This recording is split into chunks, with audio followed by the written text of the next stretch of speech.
At UGA, there's a big superstition that if you walk under the arch before you graduate, you won't get your diploma. That's why most students go out of their way to go around it until the day that they finally earn their degree. Reporting for Grading News Source, I'm Charley Lacey.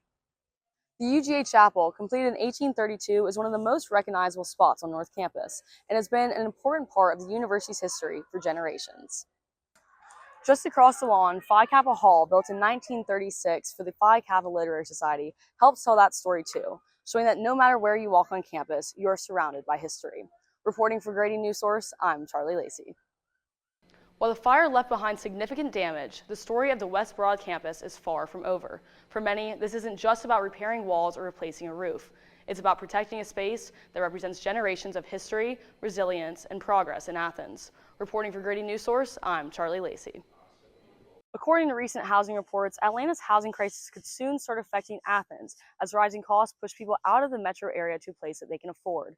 But many local residents say that Athens is already dealing with housing struggles of its own, and more people moving in could make things even tougher. UGA's Ramsey Center gets so packed that a lot of students are looking elsewhere to work out.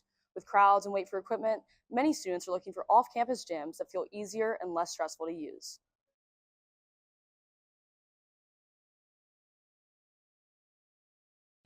A piece of Athens history is getting a second life after tragedy. The historic West Broad Street School, the first black school in Georgia to receive accreditation, was heavily damaged in a fire in September, but now efforts are underway to restore what was lost. For many in Athens, this building is more than just a structure. It represents generations of education, culture, and community. Linda Davis, the long-standing representative for District 3 on the Clark County Board of Education, is an Athens native who takes pride in the West Broad community. So my hope is that it will be more than just a building that has survived and gone through a lot of changes. I want it to be a place where we treat it like the historic space that it was for culture being defined in Athens, Clark County. So I feel strongly that we need to have some piece of it that honors the history of it. Davis says her ties to community drive her commitment to bringing the campus back to life. While the community looks ahead, investigators also looked back at the damage to the campus.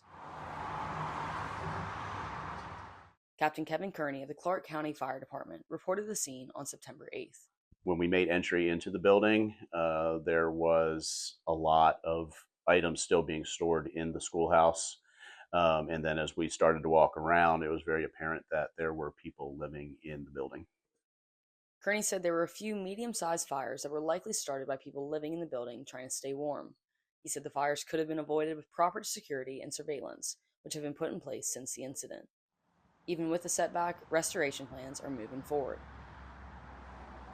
I think there's vibrancy to be brought back to this community. There have been propositions of moving district offices to the building, but plans for the campus are still being confirmed. While the fire left behind significant damage, the story of the West Broad campus is far from over. For many, this isn't just about repairing walls or replacing a roof. It's about protecting a space that represents generations of history, resilience, and progress in Athens. Reporting for Grading News Source, I'm Charley Lacey.